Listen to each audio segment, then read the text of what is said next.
उत्तर प्रदेश के प्रयागराज जिले स्थित इफ्को प्लांट में मंगलवार बुधवार की देर रात एक बड़ा हादसा हुआ। प्रयागराज जिले के इस इफ्को प्लांट में अमोनिया गैस के रिसाव के कारण 2 लोगों की मौत हो गई। इसके अलावा कई लोग बीमार पड़ गए। बताया जा रहा है कि मंगलवार बुधवार की रात करीब 1 बजे प्लांट में गैस का रिसाव हुआ था। इस गैस के रिसाव के कारण तमाम लोग बीमार पड़ गए। इस हादसे में 2 अधिकारियों की मौत हो गई, जबकि 2 दर्जन से अधिक कर्मचारी बीमार हो गए। इन सभी को प्रयागराज के एक स्थानीय अस्पताल में भर्ती कराया गया है। बताया जा रहा है कि जो अब कर्मचारी अस्पताल में भर्ती हुए हैं उसमें से 15 की हालत बेहद नाजुक है। जिस वक्त गैस का रिसाव हुआ, इस प्लांट में 100 से अधिक कर्मचारी काम कर रहे थे। अचानक हुए गैस रिसाव के बाद कंपनी में अफरा तफरी मच गई। अमोनिया के चपेट में आने के बाद कई कर्मचारी वहीं पर गिरकर तड़पने लगे। आनंद फानन में एक मेडिकल टीम ने सभी को स्थानीय अस्पताल में भर्ती कराया। इस घटना के बाद तमाम अधिकारी इफ्को प्लांट में पहुंचे हैं, जिसके बाद इस मामले की जांच की जा रही है। वहीं गैस रिसाव के कारण जो कर्मचारी बीमार पड़े हैं उन्हें हर संभव चिकित्सकीय सहायता उपलब्ध कराई जा रही है।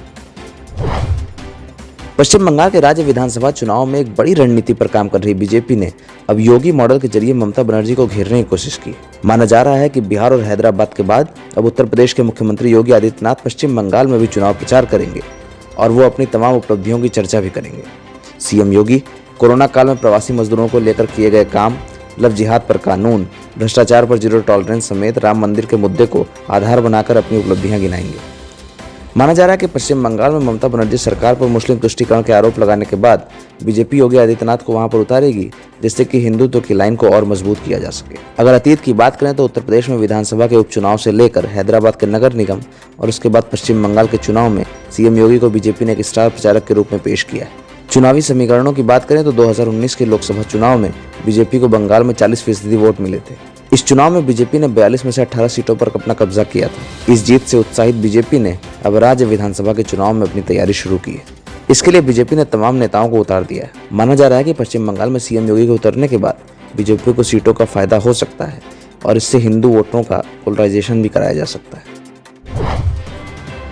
उत्तर प्रदेश की योगी सरकार ने महत्वाकांक्षी बुंदेलखंड एक्सप्रेसवे की परियोजना के लिए हजारों पेड़ों को कटवा दिया है। प्रदेश के 7 जिलों में 1,89,000 पेड़ काटे गए। इस बात का खुलासा आरटीआई के तहत मिली जानकारी के अनुसार हुआ है। आरटीआई में जो जानकारी दी गई है उसमें योगी सरकार ने बताया है कि एक्सप्रेसवे के निर्माण के लिए 1,89,000 पेड़ काटे गए। हालांकि सरकार ने यह भी कहा है कि इन पेड़ों के सापेक्ष अब 2,70,000 पेड़ लगवाकर पेड़ों की भरपाई की जाएगी। जिन जिलों में ये पेड़ काटे गए हैं वो सभी बुंदेलखंड क्षेत्र के हैं। पश्चिमी उत्तर प्रदेश से लेकर बुंदेलखंड के तमाम इलाके में बन रहे बुंदेलखंड एक्सप्रेसवे के लिए 1,89,000 पेड़ के काटे जाने पर सामाजिक कार्यकर्ताओं ने आपत्ति जताई। सामाजिक कार्यकर्ताओं का कहना है कि सरकार ने भले ही ये दावा किया हो कि 2,70,000 पेड़ लगाकर पेड़ों की भरपाई कर दी जाएगी, लेकिन सच ये है कि रखरखाव के अभाव में इसमें से सिर्फ 30% पेड़ ही बच पाते हैं और ऐसे पेड़ों के लगने से कोई खास फायदा भी नहीं होता। अयोध्या में हो रहे राम मंदिर निर्माण से पहले वीएचपी ने एक बड़ी रणनीति पर काम करना शुरू कर दिया है। श्री राम जन्मभूमि तीर्थ क्षेत्र ट्रस्ट के महासचिव चंपत राय का कहना है कि राम मंदिर निर्माण के लिए विश्व हिंदू परिषद देश भर में व्यापक जनसंपर्क अभियान शुरू करे। 15 जनवरी मकर संक्रांति से लेकर 27 फरवरी को संत रविदास की जयंती तक चलने वाला यह अभियान इस दुनिया का सबसे बड़ा जनसंपर्क अभियान होगा।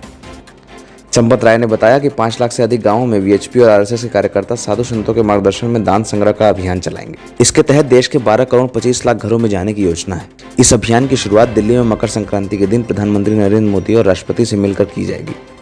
वहीं विपक्षी दलों और उनके नेताओं से भी समय लेकर मिला जाएगा और मंदिर निर्माण के लिए जो कोई भी सहयोग देना चाहता है उसे सहर्ष स्वीकार भी किया जाएगा। उत्तर प्रदेश के जौनपुर जिले में विवाद के बाद एक सिरफिरे पति ने अपनी पत्नी और बेटी की हत्या कर दी। इस शख्स ने बीच बचाव करने आए तमाम लोगों पर हमला भी किया, जिसमें कई लोग घायल हो गए।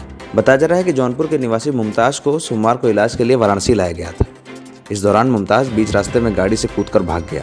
मंगलवार को जब वो घर पहुंचा तो उसका वहां पर अपनी पत्नी से विवाद हुआ। इसके बाद मुमताज ने धारदार हथियार से अपनी पत्नी और अपनी बेटी समेत 7 लोगों पर हमला किया। इस घटना में बेटी और पत्नी की मौत हो गई, जबकि अन्य लोग गंभीर रूप से घायल हो गए। इस घटना के बाद तमाम लोगों को अस्पताल में भर्ती कराया गया है और आरोपी शख्स मुमताज को गिरफ्तार कर पुलिस पूछताछ कर रही है।